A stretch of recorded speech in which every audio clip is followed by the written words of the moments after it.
আমাদের বাকি যে সমস্ত ইলেকশন রিলেটেড কাজ সেগুলো কমপ্লিট করার চেষ্টা করব, অর্থাৎ মেম্বারশিপ প্লাস নমিনেশন ফর্ম কিনা, নমিনেশন ফর্ম জমা দেওয়া, এই সমস্ত জিনিসপত্র আমরা কমপ্লিট করার চেষ্টা করব এবং 4 তারিখে অর্থাৎ 4 সেপ্টেম্বর আমরা ইলেকশনের জন্য প্রসিড করব। এবং এটার জন্য আমরা ইলেকশন কমিশনও সেট করেছি এবং ইলেকশন কমিশনের আমরা চেয়ারম্যান হিসাবে পেয়েছি ইফতেখার ভাইকে, যিনি আমাদের বোর্ড ডাইরেক্টর আছেন, এবং তার সাথে নাসির ভাই, নাসু ভাই আমাদের আরেক ফর্মার প্লেয়ার, তিনিও থাকবেন, এবং আমাদের মেম্বারশিপ কমিটির জন্য হাবিবুল বাশির সুমন থাকবেন। সো 3 জনের একটা কমিটি আমরা করেছি, যেটা ইলেকশন কমিশন এবং আমাদের মেম্বারশিপ কমিটির যারা মেম্বার হবেন তাদের ক্রাইটেরিয়াগুলো রিচেক করা, ভেরিফাই করা, সেগুলো তারা ভেরিফাই করবেন। সো এটাই হচ্ছে আমাদের আজকের সিনপসিস। সো আপনাদের কোনো যদি প্রশ্ন থাকে, you feel free to ask. যে আপনারা জানেন যে আমরা ফর দ্য এসবিএনসিতে আমরা একটা অ্যাড্রেস পেয়েছি ফর কোঅপ, সেটার জন্য আমরা যুব ক্রীড়া মন্ত্রণালয়কে ধন্যবাদ জানাই, এনএসসিকে ধন্যবাদ জানাই এবং বাংলাদেশ ক্রিকেট বোর্ডকেও ধন্যবাদ জানাই। তাদের সকলের সহযোগিতা এবং সকলের সহযোগিতার কারণেই আমরা একটা পার্মানেন্ট অ্যাড্রেস পেয়েছি ফর কোঅপ, যেটা আমাদের আজকাল বহুত বছর ধরে আমাদের মিসিং ছিল। তো আমরা সেটারও যেখানে আমরা এখানে দাঁড়িয়ে আছি এরই পাশে এরিয়াটা হবে, সেখানে আমরা ইনশাআল্লাহ সামনে অদূর ভবিষ্যতে আমরা কোঅপের অফিস এবং কোঅপের রেজিস্ট্রেশন এইখানে এই অ্যাড্রেসের আলোকেই সব কিছু সামনে হবে ইনশাআল্লাহ। By nature of the organization, cope তো হচ্ছে আসলে একটা collective bargain agent, like trade union, যেটা আসলে আপনারা বিসিবির যদি ভিতরেই অফিস নেন, তাহলে আপনারা তো আসলে বিসিবির পেটের ভিতরে ঢুকে গেলেন, তা আপনারা কি ইন্ডিপেন্ডেন্টলি অপারেট করতে পারবেন? আমাদের অ্যালটমেন্ট কিন্তু বিসিবি দেয় নেই, আমাদের অ্যালটমেন্ট কিন্তু দিয়েছে ক্রীড়া ও যুব মন্ত্রণালয়, ঠিক আছে? এনএসসির কাছ থেকে আমরা নিয়েছি, আমরা কিন্তু এনএসসির মাধ্যমে এই লোকেশনটা পেয়েছি।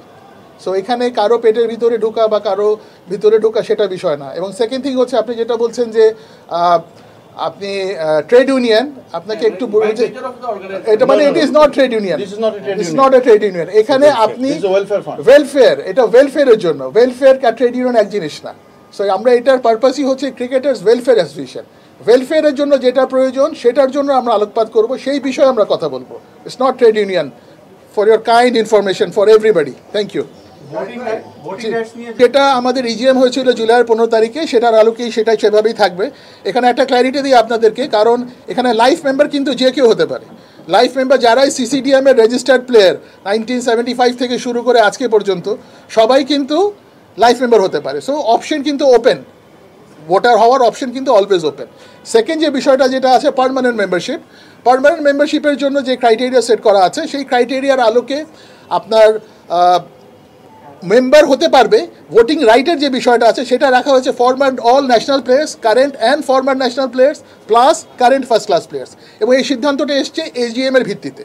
সো এজিএম এর যেটা ভিত্তিতে হয়েছে সেটাই হয়েছে, এর মানে এই না যে এটাই বেদবাক্য, সামনে আরও হয়তো এজিএম হবে, সেখানে সামনে পরিবর্তন আসতে পারে, বাট আপাতত এটাই এজিএম এর যেটা সিদ্ধান্ত সেটাতেই আমাদের স্টিক করতে হবে। Thank you.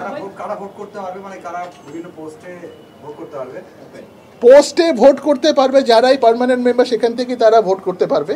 আবার এখানে খালি একটা ক্রাইটেরিয়া রাখা হয়েছে যে যারা বোর্ড ডাইরেক্টর এবং যারা ক্রিকেট বোর্ডের সাথে এমপ্লয়েড আছেন, তারা ছাড়া যে কেউই ক্রিকেট বোর্ডে যে কোনো পদে ভোট অংশগ্রহণ করতে পারবেন।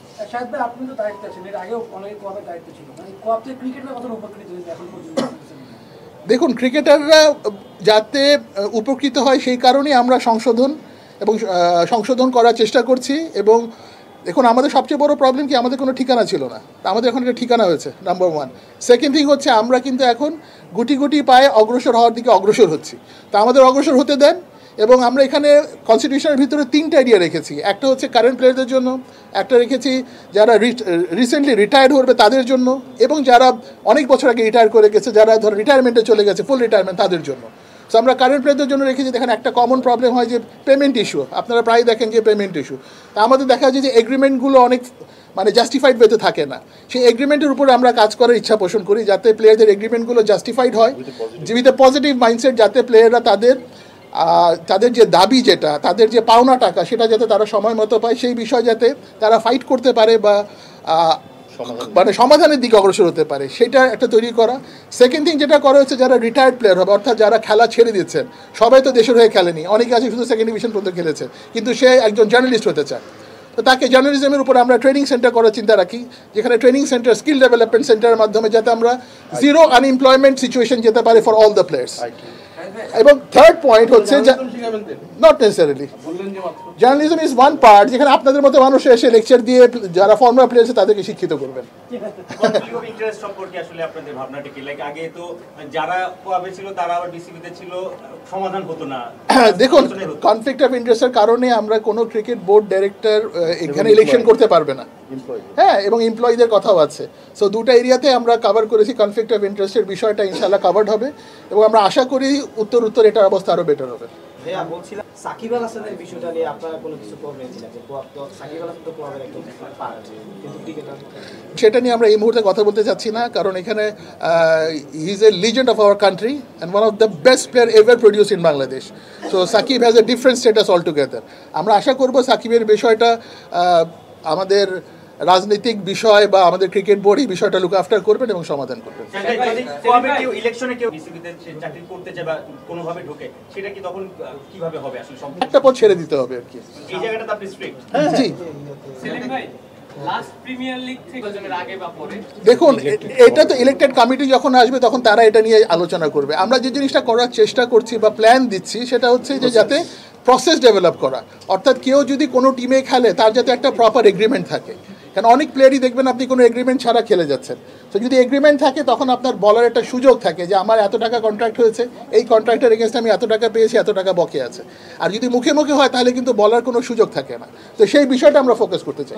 ইলেকশনের আগে লাস্ট যে 3-4 মাস ধরে আপনারা যারা অ্যাডহক কমিটিতে ছিলেন, দেখুন, এই জিনিসটা করার জন্য যখন আপনি এগ্রিমেন্ট চাইবেন তখন অনেক খেলোয়াড়ই এগ্রিমেন্ট দিতে পারবে না, নাম্বার ওয়ান।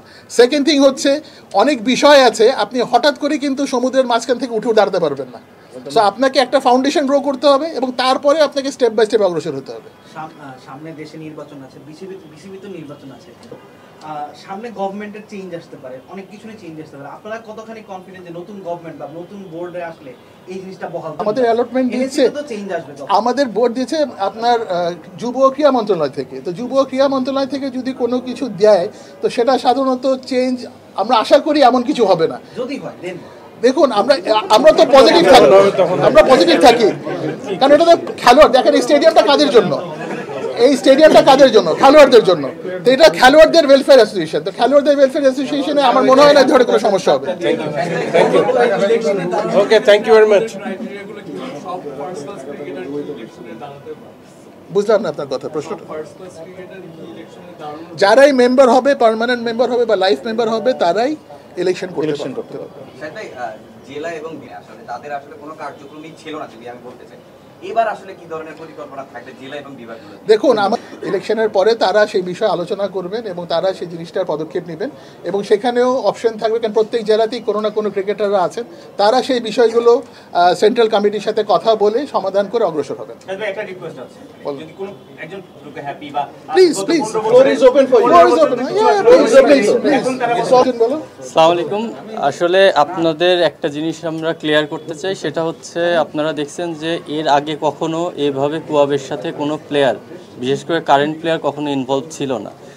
কারণ আমরা ফিল করতাম যে যারা এর আগে দায়িত্বে ছিল তারা আমাদের জন্য কাজ করবে, এই আশাই কিন্তু আমরা লাস্ট 15 বছর বা 20 বছর বা 30 বছর আমরা কিন্তু তাদের অপেক্ষায় কাটিয়ে দিয়েছি বা তাদের উপর নির্ভর করে আমরা কিন্তু একটা লম্বা সময় সাফার করেছি। তো আমরা সাফার করার পরে আমরা এখন রিসেন্ট এখানে দেখতে পাচ্ছেন ন্যাশনাল টিম থেকে শুরু করে ফার্স্ট ক্লাস ইভেন ফার্স্ট ডিভিশনের প্লেয়াররাও কিন্তু এখানে উপস্থিত আছেন। তো আমরা প্রত্যেকটা সেক্টর থেকে চেষ্টা করেছি সবাইকে আনার, সবার সমস্যাটা শোনার, এবং আমাদের কোনো একজন পার্সোনাল ব্যক্তির কারণে ক্রিকেট থেমে থাকতে পারে না। আমরা চাই যে ক্রিকেট যেহেতু আমাদের, ক্রিকেট সামনের দিকে না এগোলে দায়বদ্ধতাও আমাদের। তো আমরা সেই জায়গা থেকে এখন বর্তমান যে প্লেয়াররা আছি আমরা কি ফিল করছি, আমাদের কি ফ্যাসিলিটিস প্রয়োজন বা আমাদের কোন জিনিসগুলো ল্যাকিংস আছে, কোন জিনিসগুলো নিয়ে কাজ করা উচিত, এই টোটাল ডিসকাশনের পরে আমাদের প্রত্যেকটা প্লেয়ার যে যেখান থেকে পেরেছে তাদের থেকে আউটপুট দিয়েছে এবং আমাদের একটা খুব ভালো আলোচনা হয়েছে যে আমরা সামনে কি করতে চাচ্ছি। আমরা এই বিষয়টাই খুব ক্লিয়ার এবং আমাদের নেতৃত্ব দিবে কে বা আমাদের মধ্যে কারা এটা হয়ে কাজ করবে, এই ডিসিশনগুলো আমরা নিজেরা নিতে চাচ্ছি, যেহেতু আমরা ফেস করতেছি প্রবলেমগুলো। তো এই জন্যেই আমাদের বর্তমান প্লেয়ারদের ইনভলভ হওয়া। এর আগে নিশ্চয়ই আপনারা কখনোই দেখেন নাই এইভাবে কোনো বর্তমান প্লেয়ারদের ইনভলভ হতে আমরা আমাদের নিজেদের দায়বদ্ধতা থেকে সবাই সামনের দিকে এসেছি এবং সবাই এগ্রি করেছি যে আমরা যেন সামনের দিকে ক্রিকেটটা কিভাবে নিয়ে যাওয়া যায় এই পরিকল্পনাগুলো আমরা করেছি। বিপিএল এর পেমেন্ট কিন্তু এখনো পুরোপুরি ক্লিয়ার না, অনেক বিদেশি ক্ষেত্রে বা দেশে গেছে বা কি হয়নি সেগুলো নিয়ে আসলে আমরা কথা বলতে পারবো না, কারণ আগের যেভাবে চলেছে যারা চালিয়েছে এই বিষয়গুলো তারা বলতে পারবে। বাট আমরা এখন যেহেতু কোয়াপটাকে সামনের দিকে এগোতে চাচ্ছি বা আমরা যে কমিটমেন্টগুলো করব বা আমরা শাহিদ ভাই আপনাদেরকে অনেকটা ক্লিয়ার করেছে যে আমরা কোন বিষয়গুলো নিয়ে কাজ করব, যারা নেক্সটে আমাদের গার্জিয়ান হিসেবে আসবে কোয়াবে উনাদেরকে ওই গাইডলাইনটা দেয়া থাকবে যেন আমাদের প্লেয়াররা টাইম টু টাইম সব কিছু যেগুলো প্রাপ্য সেই জিনিসগুলো যেন পাই। আপনি একটা কথা বললেন যে আপনারা আসলে নেতৃত্ব নিজেরা না, আমরা আসলে স্পেসিফিক কোনো নাম আপনাদেরকে বলতে পারবো না, কারণ আমাদের মধ্যে এখনও আলোচনা চলছে। এটা যে কেউ হতে পারে, যেটা আমাদের সবার প্লেয়ারদের তরফ থেকে সবার স্বার্থে। দেখেন, অনেকে আছে ব্যক্তিকেন্দ্রিক, অনেকে আছে সবাইকে নিয়ে কাজ করে। তো লিডার এমন হওয়া উচিত যে সবাইকে নিয়ে চিন্তা করে। তো এইরকম পার্সন আমরা খুঁজতেছি বা আমরা আলোচনা করতেছি যে আমাদের প্লেয়ারদের হয়ে যিনি সবার কথা চিন্তা করবেন ওভারঅল। এটা শুধুমাত্র প্রিমিয়ার লিগ, ন্যাশনাল টিম বা ফার্স্ট ক্লাস না, ইভেন জেলা লিগগুলো যে হচ্ছে না এই দিকেও আমাদের নজর দেওয়াটা ইম্পর্টেন্ট। কারণ আজকে আমরা সবাই বলতেছি যে প্রত্যেকটা জেলায় খেলা বন্ধ, এখানে কোয়াবেরও কিন্তু একটা দায়বদ্ধতা আছে। আমাদের ওই জেলাগুলোতে যদি কোয়াবের একটা স্ট্রং ইউনিট থাকতো, সে কিন্তু প্রতিনিয়ত যে জেলা সেক্রেটারি, জেলার সভাপতি তাদের সঙ্গে কিন্তু আর্গুমেন্ট করতে পারতো যে আমার জেলায় ক্রিকেট খেলা হচ্ছে না। তো এই জিনিসগুলোও আমাদের স্ট্রং করাটা খুব ইম্পর্টেন্ট। সিঙ্গুলার নাম্বার না প্লুরাল?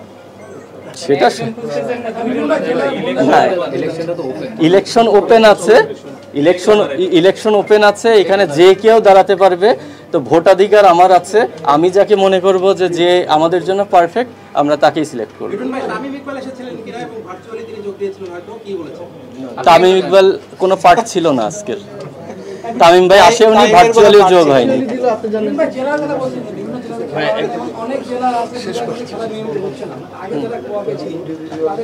দেখেন, এটা এই মুহূর্তে বলাটা খুবই রেডি করতে হবে আমাদের ব্যাকগ্রাউন্ডটা আগে স্ট্রং করতে হবে। যখন আমরা ব্যাকগ্রাউন্ডটা স্ট্রং করতে পারবো তখন আমরা এই আদার্স যে জিনিসগুলা আমরা এটা পরিকল্পনার মধ্যে, আমি কিন্তু ক্লিয়ার করেছি পরিকল্পনার মধ্যে আছে, কিন্তু ওইটা কার্যকর হবে তখনই যখন আমাদের সেন্ট্রালটা স্ট্রং হবে এবং তারপরে আস্তে আস্তে আমরা জিনিসগুলো ছড়িয়ে দেওয়ার চেষ্টা করব।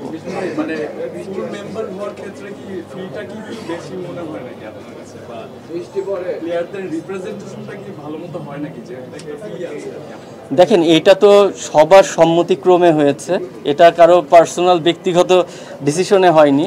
এটা ওখানে যারা উপস্থিত ছিলেন, কোয়াবের সাথে যে মিটিংগুলো হয়েছে, মিটিংয়ে যারা ছিলেন সবার সম্মতিক্রমে কিন্তু ডিসিশনগুলো হয়েছে।